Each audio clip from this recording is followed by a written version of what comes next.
Hi, I'm Premier Danielle Smith, and this is Alberta's Justice Minister Mickey Amery. We'd like to share with you a new initiative by our government to better protect freedom of speech and expression. Albertans value free speech, the right to freely express our beliefs without being censored by others, most especially by government. A diversity of opinions and beliefs is one of the hallmarks of a free, healthy, and democratic society.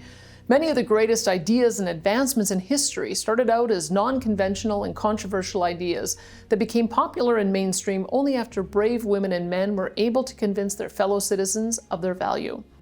Albertans should never be discouraged from holding a wide array of political, ideological, and social views, or from expressing their opinions on all kinds of topics. Fair-minded and reasonable disagreements and debate are essential to a healthy public discourse because they allow for individuals to hear all sides of a debate before making their own judgments as to what they believe to be true.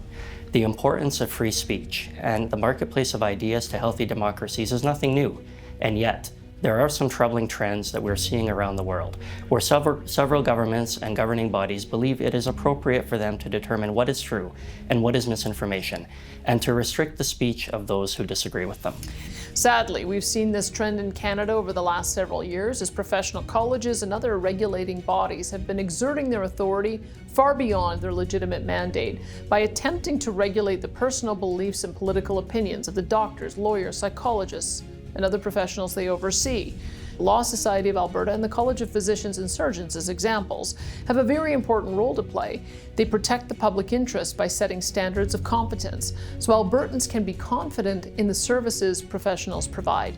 They also set standards of conduct, integrity, and financial governance, ensuring that professionals uphold the trust placed in them and don't misuse their positions to take advantage of others. Those are the appropriate responsibilities of professional regulatory bodies. However, what professional governing bodies must not involve themselves in is regulating the speech and beliefs of their members outside of their professional duties. What a doctor or lawyer believes or says about politics or religion is not a reflection of their competency to practice medicine or law. We would like to share with you some troubling examples of what we've observed across the country in this regard. A nurse facing discipline for making comments on Facebook critical of the care her grandfather received at a long-term care facility had to pay over $20,000 in fines and costs. Now, eventually, that decision was overturned, but she had to fight all the way to the Court of Appeal to do so.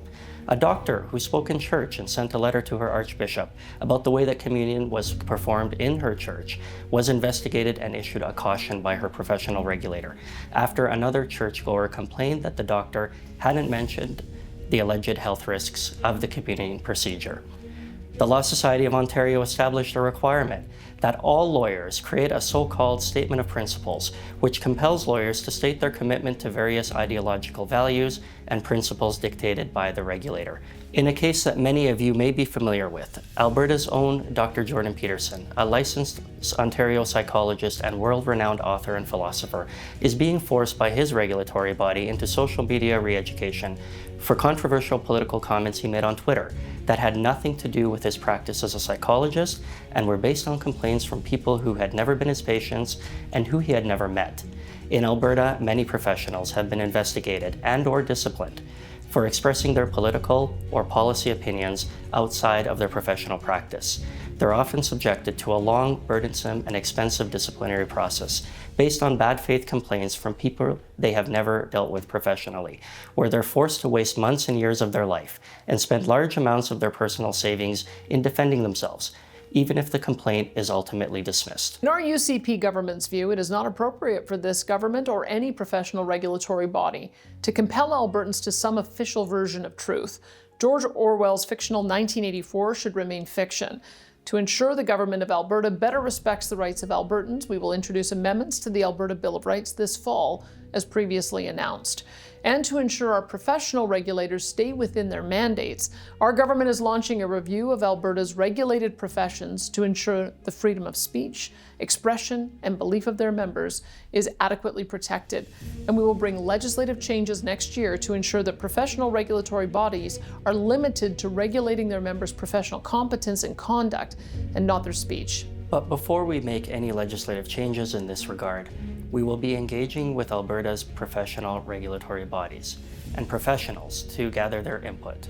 We will be gathering information on whether regulatory oversight is going beyond professional competence and conduct in areas related to freedom of belief, opinion and expression, mandatory training not related to professional competence, and vexatious and bad faith complaints, amongst other issues.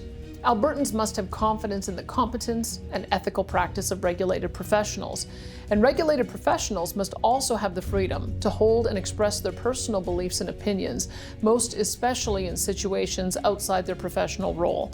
And that is what this review will be about. Once this consultation is complete, our government will identify any needed legislative changes necessary to achieve these objectives.